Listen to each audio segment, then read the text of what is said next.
Good evening, and welcome. Welcome, everybody, to another live stream. Happy Thursday to you all. We're back for another live stream, and it's good to be back. As I mentioned, we're going to start to get into the rhythm back on Thursdays at 8 p.m. for live streams. It's been a couple of years since we got into that consistent cadence, but it's good to be back. Life is tracking along nicely. We've got things coming along for We Are Mobilized. And yeah, markets have been interesting as well. Wanted to be able to catch up. I know earnings has come and gone. It seems like there's been a fairly heavy AI trend on the markets, whether it's Sam Altman or Elon Musk or many of the others. The technology revolution is here and arriving, and there's a lot of discussions on that front. But there's also a lot of interesting things, whether you're looking at the resources, the biotech space, healthcare. There's a lot going on under the hood. And of course, the industrials. The industrials are getting a lot of discussions at this point. Regional banks, tipping, turving, left, right, good night, overnight from memory. Seems to be a lot happening on all fronts. Happy Thursday to you all. Welcome. If you're new here and you haven't yet, make sure you subscribe, turn your bell notifications on. Where have we been? We're on Instagram. We've been doing daily posts over there, uploading reels. It's at ASX Investor IG on Instagram. If you're on TikTok as well, we're at ASX Investor TikTok. And we're on LinkedIn as well, ASX Investor. So come say good day. But Instagram's where we're doing the daily videos, daily posts, daily content. Just keeping you up to date with everything happening on the markets. ASX Investor IG there. What else have we got to remember? 2 upcoming ASX CEO interviews over the next couple of weeks. One was meant to be this week. It got cancelled today. Would have been good for Sunday, but it's going to be the week after. Next week, I think there's going to be one that you really, really like. So stay tuned for that. And before we get into it, I'm just a bloke on the internet who likes talking about the markets. I'm obviously not a financial advisor, and nothing we discuss is financial advice. However, hopefully it's an interesting starting spot for you to do your own research from. Welcome. Alrighty, let's get into it. Who's up first? Kingfisher. Hey. Hi. How you going, mate? Welcome. Weebit Wineback. Weebit's been a bit here, there, everywhere, left, right. Where did we start? I think it was $3, maybe $4 to start the year, to $9, well, to $5, to $9, to $5, below $5, $4.60, to $7, maybe got a tad higher than $7, to back to $6, to back to $5. Yeah, it's been a very interesting period. As we know, there was talks about Tier 1 fab at some stage this year. Whether it'll be in the first half or whether we'll get close to Q3, who knows? But I think kind of that's what the market's looking for. But the price action on that, I don't think anybody, has any idea about where things are heading. But yeah, it's been an interesting one to say the least. A bit of a dizzy period there, roller coaster. QPM, heaps going on. So this morning, I think QPM, $5 million government grant for the critical minerals. Yesterday, a bit of good news as well for Mandura. But yeah, not a lot of price action movement. I think they got as high as like 13 or something, back to 11-ish, in and around there. Hope you're well, Deco. Greetings, early stage companies. Yeah, there's been a few. I mean, particularly still looking in kind of those more advancing materials or future-focused materials, I guess you could say. QPM's an interesting one that Deco's mentioned as well. So yeah, future-focused materials. I think the lithium price has been a fascinating one. So people are kind of branching out or, increasing the breadth of where they're looking. So it's not just lithium. I think everyone will remember that it's like the lithium run of 2021, back end of 2020, was it? Or 2021, 2022. That was madness. But yeah, I think people are increasing the breadth now of where they're looking. Let's get it. Let's go. Welcome. Joey, going lower. That was the theme of today's discussion. Let's have a chat about the theme of today's discussion. We had fairly torrid 2022. We had a much better start to 2023 than most people would probably have anticipated. We've had essentially a flatlining lately. There's not a lot of downwards pressure, not a lot of upwards pressure. Macroeconomic pictures looking relatively resolute. Yes, there's some cracks underneath. I know everybody's familiar with them. Obviously, a lot of discussion about the debt ceiling over on the US side. But we're almost just having a period of flat relaxation. And it hasn't been that way since like 2019, realistically, since all the mayhem and manic. But I think people are feeling uncertainty. Markets are nervous despite the fact that they're not making decisions one way or another. So I'm very interested to know what you guys think. Back end of this year, do you think the macroeconomic picture starts to unravel? We still haven't had that huge earnings recession. Earnings have been relatively resolute. Sure, some sectors have been hit hard, but relatively resolute. Consumers are still relatively strong. Cost of living is starting to hit, yes, but consumption's still there. We were talking about household savings rates and how they were going to be chewed into in 2022. I don't know about you guys. Like, yes, rate rises. Everybody's being hit hard, and people are cognizant of the fact that they've got a lot less disposable income. But it doesn't mean, at least kind of when you look around, it doesn't look like, everyone's sitting at home all day and night. They're afraid to go outside and spend money on anything. It looks like society's especially after the 2 to 3 years we had 2020 to 2022 on lockdown. It looks like people are willing to get out and about. Who knows? It's an interesting time. But yeah, I think if you look at the consensus view, there's a lot of discussions about the fact that later on this year, there's going to be some uncertainties. Markets have had that bit of a bounce here, but who knows what the back end of it looks like. But it's going to be an interesting time. About time. Hey, how you going? 5-year-old son. So I was watching the interview, called him an alien. So on the Instagram, we uploaded 2 reels with 2 videos with Elon. The one today was a very, very interesting one. It got the breadth of comments. I'm actually looking at it now. The breadth of comments that we got on there was fascinating. So essentially and let's have a bit of a chat about it. So drop into the chat what you think. I'm just going to finish having a look at this now. So I'm going to kind of multitask while we do this. But essentially what the video stated, it was Elon Musk was asked about his opinions on work from home. And his thoughts were, he believes, I think the wording, can't quote me for it. He said that work from home is morally wrong and morally dubious because of the fact that some people can't work from home, whether it's like your mechanic out on the road or, the plumber coming into your house or the teacher who's got to go into school, whatever that is. But yeah, he said it was morally wrong and it attracted a lot of attention. I posted that video on the Instagram. As mentioned, it's at ASX Investor IG. Come and check it out. I don't know. What do you guys think? Is work from home morally wrong? How are you guys working? Are you guys working from home at the moment? For Mobilize, we've kind of mandated a hybrid working environment. So happy for our staff to be working 2 to 3 days a week in the office / at home. Everyone's able to do their mix. It's not mandated that you've got to come in on X amount of days and, count the clock for 8 hours. We're happy for people to make their decisions, but we do want a hybrid work environment because it incentivizes, I guess, collaboration and communication with the knowledge that you don't have to be sitting there 5 days a week, I think, to attain some of those same results. But that's kind of where we're sitting, and every company is different. Are you guys working from home or where are you doing? Ranjith, Weebit opening it back to $8. Lots of shorts, a lot of very interesting kind of price action, as we talked about up above. The price, I don't think there's been a more volatile. I'm sure there has been, but at least that I've been following and watching. I don't think there's been a more volatile company than Weebit, particularly over the past 6 to 8 weeks. It's been like since that 5.9, 5.7 capital raise, wild, absolutely wild. Spotty, evening. About 10% of the stocks at 52 week low this week. And that's what's fascinating, right?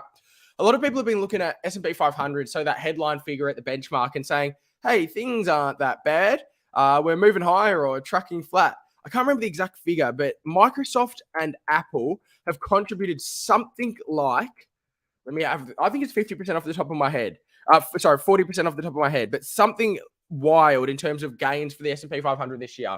So just 2 of the companies, those big bellwethers with obviously huge weightings, are contributing a significant amount. So when you look under the hood, as Spotty Corey's mentioned here, there's a lot going on, a lot of churn that kind of people are missing. Not many buyers around, not a good reason to sell. And that's the flatlining we were talking about. Not much momentum either way. People don't really want to make a big decision. They're just waiting. Mikey, how you going, mate? Good evening. Xero on a tear, hitting 6-month highs. Areem, you're spot on there. I saw this morning they were up 8% at open. I don't know where they closed, but there you go, 8.92%. Basically, they're back above the $100 mark. They haven't been there since back end of last year, really August of last year. So essentially, Xero, I'm sure everybody's familiar with it. Cloud accounting software. If you're a small business owner and you haven't used Xero and you're still manually doing it on Excel or something like that, do yourself a favor and have a look at Xero, because it is a game changer in terms of time and just ease of use. We've been using it at Mobilize. Incredible. So yeah, we've started implementing a lot of different productivity tools at Mobilize. So I'd love talking about the entrepreneurial side. If you guys are interested in that, let me know. We can chat about that, but that's a bit of a tangent. Xero today reported deepening loss, so wider loss. However, revenue and subscriber numbers just continues to grow. So there's no slowdown on that front. And that's what Areem's mentioned there. 6-month high. Like if you're looking at the base on a 6 monthly, what are we now? 54% higher, based in and around those $60 mark. It's at 102 there. There you go. Describe the situation at QPM. QPM is moving towards FID. What is FID? Final investment decision. There's heaps of different things you got to get ready for FID. You need to get feasibility ready. You need to make sure that your finances are in order. You need to make sure that you've got all your approvals and everything else ticked off on that front.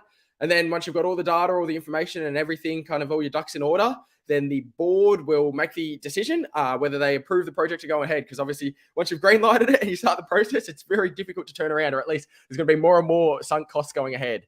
So QPM is moving towards FID. They're getting everything in order. PLS, I mean, there's heaps going on there. Which situation specifically? They're churning out spodumene, where not many companies currently are. They're moving towards downstream as well. They've got a JV for a lithium hydroxide plant, looking into the mid-tier space as well, with Calyx. So yeah, plenty going on there. Ranjith, already subscribed, but seeing you live for the first time. Welcome. I hope you enjoy it. If you guys are enjoying the live streams, make sure you've subscribed, turn your bell notifications on. We're going to try and do live streams every Thursday from here on out at 8 p.m. New CEO interviews. The CEO interview that's coming out next week, I think you're going to enjoy it. It's probably the most requested interview, one of the most requested interviews we've had on the channel in a long time. Anyway, so that'll be out in the not too distant future. ITM ASX. I haven't looked too much at ITM. What's the story there? iTech Mineral, 16% up today. Not familiar. What's the story, Nikhil? Ex-dividend, you're going to have a look. I can't remember off the top of my head. You're just going to have to look through their announcements. They normally do that. Neil, how you going? Doing good. Cold showers. Yeah, we haven't missed a day of cold showers. We haven't been out in the rivers too much recently. Did a day in the river, whether it was a day or two ago, but cold showers every morning. Loving the dopamine and endorphin rush. I'm enjoying it. The rivers were tough. So what Neil's referring to is a couple of weeks ago, we went out to the rivers or to the mountains and we're doing like cold plunges into the actual, I'll see if I can show you. One sec. Let me see if I can show you. But essentially we're going out into the actual rivers itself and going into the water at like 5 a.m. just to get amongst nature, but also as a chance to, I guess, reset from society. Because in the day-to-day, we can get caught up with everything that's playing out. It was a nice chance to kind of reset, refresh. Here we go. I wonder if we'll be able to see that. That was what we were down out in the cold river. I think there's actually a better face of the photo. So that's what we were doing. But let me see if I can find the face. It really summed up the situation. That's how we actually felt at all times during it. So that's what we were doing out there. Mesoblast, upwards position. Where have they been sitting? I know they based it in around the dollar mark, a bit below it. 115. Interesting.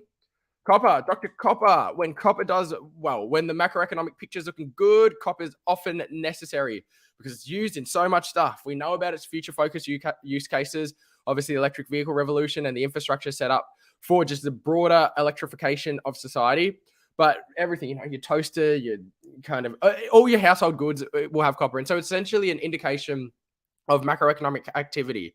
People are thinking we've had a slowdown, a bit of uncertainty. Obviously, cost of living pressures and the rising interest rates are going to start to clamp down on economic activity. We're hoping we can stick the soft landing and we don't have the brakes hit and we go kind of all the way backwards. But if so, eventually, once that resumption comes in, then things like copper will probably be necessary. So it'll be fascinating to see. There's also interesting supply dynamics on that side too. Leo Lithium, LLL. Yeah, okay, where is it? 68. Yeah, I know it based down at 45. Yeah, geez, 50% in the 2-month period of time. Interesting. Do another interview with Simon Hay. I know we did an interview a few weeks ago, but yeah, could think about that. Elon is fine tweeting full time for a minute. I'd love to work out, like, if you could just, you can check someone's phone up, like how many minutes he's on Twitter. Because, geez, he definitely sits on it a fair bit of time, doesn't he? Thanks. Any plans on getting Mike Thompson? Yeah, actually, I want to reach back out about that one because I've had heaps going on, particularly recently with the potential approvals and the final court dates and stuff. So yeah, that's a good one. Thank you, GVW. Hope you're going well, mate. A couple more CEO interviews next week, so stay tuned. ASX due to coming approvals. Which one's that one? Francisco, welcome. Seems to have lots of good news, but flat share price. Yeah, I think the market's, as we're talking about, waiting for really two new things.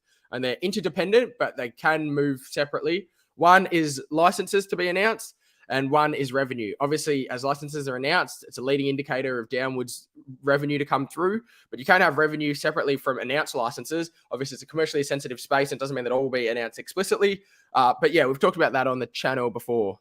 Go back to 4 days working from the office. Interesting. Is that your choice? Work's choice? Bit of the balance in between. Fascinating. Lithium in your portfolio, no more investment if you found a good one. Leo Lithium, yeah, fascinating. Mark just mentioned it just up above as well. They've got a pretty big resource out there, and I guess going, whether it's under the radar or I guess there is obviously the geopolitical risk and the uncertainty. You see it with something that's happened with AVZ, obviously different, very different country and different nation, but I think people often lump kind of the African region together, but obviously there's a lot of nuance between them. But I'm wondering if that's one of the reasons it's gone under the radar. I'm not sure. But yeah, we'll see. Where were we? AGY, we did an interview with the Argosy managing director last week with Yoko Zavella. If you haven't seen that, that was one of my favorite interviews in the lithium space we've done on the channel. We essentially talked about what are the challenges of bringing a long-term lithium project online into production. Argosy is right about to become a lithium producer. We talked about that. So after this stream, if you haven't seen that, check it out. It's about 20 minutes. It's on the channel. I thought it was an interesting one. Yeah, definitely well below market expectations. I guess well below multiple expectations when you're looking at the market cap, to say the least. Graphite Explorer, a few different Graphite Explorers out there. Territory Silicon. So they've got the deal with, I can't remember the organization, but it's in New Caledonia. So kind of they're not going to actually be extracting and mining ore themselves. They've got a collaboration agreement, which reduces the mine risk for them. Nickel looking short at the LME. Any thoughts on promising companies? Love the work. I mean, there's a few of them. It really depends. There's actually plenty of nickel. Sorry, not plenty. There is a lot more nickel companies than probably gets credit for on the ASX. And I think it's because a lot of them are less exciting. The market perceives them as less exciting than, say, something like lithium. But there's actually a fair few. Even if you just look at something as simple as like market index, you type in like nickel companies on the ASX market index, and they provide you like a pretty solid list as a starting spot for you. Not much information. Yeah, so they keep releasing plenty of partnership agreements, and I'm sure lots of people have seen on like their Twitter and online. But obviously no commercial license agreements yet. So I think that's kind of the step that the market's waiting. It's like, great, there's a lot of validation, heaps of validation from many big players. Even they just did a collaborative collaborative talk with like ARM and stuff like that last week. So lots of, I guess, validation from these big players, but the market's waiting for, that final confirmation of the licenses. The valuations is that's something that everyone's going to have different interpretations and perceptions of, and obviously there's execution risk and delivery risk, so it will depend on how things play out from here as well. Where were we looking? For those who are just joining, welcome. We've got 2 CEO interviews next week. A couple of them really interesting ones. I think you're going to be fascinated. So make sure you subscribe, turn your bell notifications on. After this, there's going to be a lithium interview you can check out. And we're on Instagram at ASX Investor IG. There's daily content, whether it's videos, posts, news, updates about the stock market. So if you want your daily content, at ASX Investor IG. And we're on TikTok too, at ASX Investor TikTok, and on LinkedIn, branching out across the platforms. So come say good day, and we can chat on the Instagram as well. Magnus, very challenging situation. Yeah, and I think the share price has started to kind of reflect those challenges as well, and the Tesla deal. No, it's very, very interesting. There's a lot of uncertainty. It's probably the easiest way to summarize that. A lot of uncertainty. Try to avoid lithium. Your stocks are getting into it anyway. There you go. It is the space to be, I saw, who was it yesterday? Not the first company, but a lot of companies have just started mentioning AI in their business updates. Was it Temple and Webster? Talking about, I think it was Temple and Webster who mentioned ASX TPW, mentioned that they're kind of, here we go, an overview of their artificial intelligence initiatives. I remember over the past few years, lithium's been that place. A lot of explorers have been buying up like potential tenements for lithium. I wonder if we're going to start to see more and more companies like Temple and Webster did yesterday, just get the words AI and artificial intelligence into their business updates, into their investor presentations, all of that. Who knows? HUI, thank you. First HUI at 31 minutes in. There we go. Thank you. Thursday live streams, 8 p.m. We'll be here. Try and be here every week. I always post in the community tab and on Instagram on the stories. I always let you guys know when we're going live, but try and get in around 8 p.m. is when we're going to do them on Thursdays, I think. Excuse me. Joey, I got to tell you, I haven't looked too much into them. We did an interview with Can Group, CANN, ASX CAN, I think it is, the Can Group. We did an interview there a few months ago now, and it was a really interesting sector. I just haven't spent enough time doing the due diligence across the sectors to be able to provide enough discussion. But we can tell where the trend's going at a regulatory level. Like, it's very fascinating to see. Mastering the Market Cycle, the book to read during hard times like nowadays. There you go. About Time's got a bit of suggestion for you guys. Mastering the Market Cycle. It is by, I'll let you know once I Google it, Howard S. Marks, I'm assuming. Is that the one, mate? There you go. If you're looking for something to chuck on your shelf, you can get that one there. JV with Megaseki. Yeah, I haven't looked too much into the JV, but I saw it. I think it was they get like 25 or 30% of it, something like that. I didn't look too much into it, but I saw kind of the headline. I need to read it tonight. ITM, the Graphite Explorer. Is that the one that was spun out? No, it wasn't from Archer, was it? I can't remember. JAR, I haven't looked there, Nikhil. What's your thoughts? CapEx, that's the thing. It's a big CapEx. Like, it's not a small one. If they get it up and running, massive, innovative, key kind of resources that they're getting, interesting flow sheet, great support at a regulatory level as well. But yeah, it's a big capex. $1.5 billion is no small feat. But they are trying to get their ducks in order, and a few really interesting announcements day by day. AVZ, yeah, I've been reading some of them. It's limbo's probably the best way to describe it, isn't it? I don't think anyone's got kind of a clear oversight of it or visibility of it one way or another. I'm just hoping there's a resolution for, everyone out there, sooner rather than later, but it doesn't look like it's going to be immediate. Fair bit of Novonix at $6. Yeah, where's Novonix been? I think we're back in the 170s, are we? 103. Jeez, it's actually okay. Last I looked at it was 170, and I was like, that's a fair way away from 6. But more chilly, $6 is a while away, wasn't it? Is that Walkabout Resources, Anthony? Walkabout, it is. Where are they located? They're in Africa somewhere. I can't remember exactly. Tanzania, maybe? Something like that. What's the story, Anthony? When are they getting into production? How far off are they? Are they kind of right in construction now? Siona, open for a good rise to 40 cents by the end of the year. They're into production now. Obviously, they've got their partnership agreement. Interesting dynamics there with Piedmont. But yeah, they have talked very openly about their focus to get downstream. So we'll see how they go with that process. Korean government points out QPM for mining, but not getting any developed. What do you mean by developed there? Good evening. Thoughts on RNU? RNU, I think they gave a business update, a trading update, which was probably a bit slower and a bit more delayed than investors were hoping for. But it seems to still all be progressing. It's just a timing thing. AZL, I haven't looked too much into their ARIF. All right, guys, as mentioned at the top as well, we've got ASX Investor IG. We're on the Instagram. Come say good day on TikTok, Instagram, LinkedIn. Video after this one I'd recommend you watch is the lithium one. I think it's called like getting into long-term, what it takes to become a lithium producer. It was with Yurko Zavella.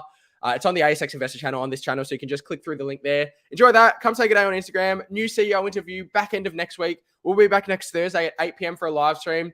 I've enjoyed them. I hope you guys have enjoyed them. We're posting some stories as well up over the next few weeks on the Instagram about some fascinating things. But it's good to be back. It's been a while. We spent about 6 months off from the YouTube channel. We were still here and there posting CEO interviews and things like that. But compared to when the daily videos, took about 6 weeks off, 6 months off.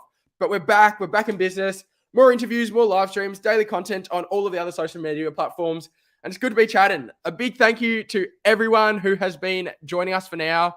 We'll see you next Thursday at 8 p.m. or drop into the DMs over on Instagram if you want to say good day before then.